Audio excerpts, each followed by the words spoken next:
Gaza में Israel और Hamas की जंग के बीच 4 दिन का संघर्ष विराम हुआ था, जो 2 दिन और बढ़ा दिया गया है। इस बीच अमेरिका से बड़ी खबर निकलकर सामने आई है।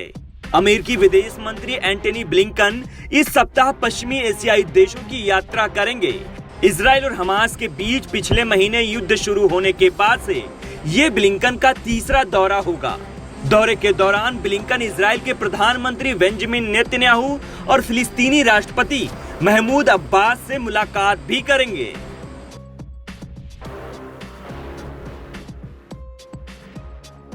अमेरिकी अधिकारियों ने ब्लिंकन के इस दौरे को लेकर कुछ जानकारी दी है, लेकिन वरिष्ठ अमेरिकी अधिकारियों का हवाला देते हुए एएफपी के एक रिपोर्ट में कहा गया है कि अमेरिकी विदेश मंत्री उन सिद्धांतों पर चर्चा करेंगे जो उन्होंने गाजा के भविष्य और एक स्वतंत्र फिलिस्तीनी राज्य की स्थापना की आवश्यकताओं के लिए निर्धारित किए गए हैं।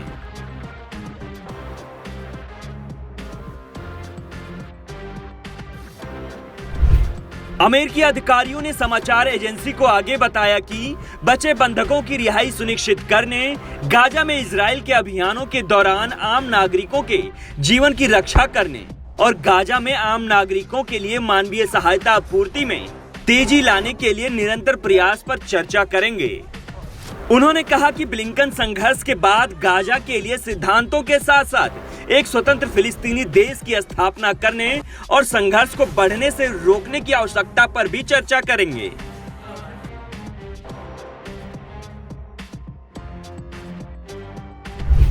सात अक्टूबर को जब हमास ने इजराइल पर रॉकेट दागे थे, तब अमेरिका ने इजराइल का खुलकर समर्थन किया था। हमास की तरफ से किए गए हमले में इजराइल के करीब 1200 लोग मारे गए हैं, जबकि इजराइल की तरफ से की गई जवाबी कार्रवाई में हमास के 15,000 लोग मारे गए हैं। ये आंकड़े हमास की सरकार की तरफ से जारी किए गए हैं। बमबारी और जमीनी हमले में मारे गए दोनों आंकड़े शामिल हैं।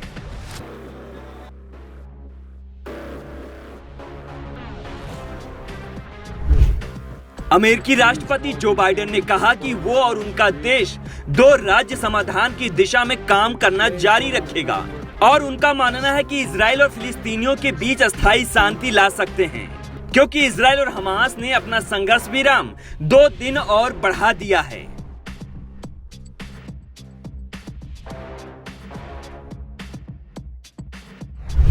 युद्ध विराम समझौते के तहत 50 इजरायली बंधकों एवं अन्य देशों के 19 बंधकों को रिहा किया जा चुका है।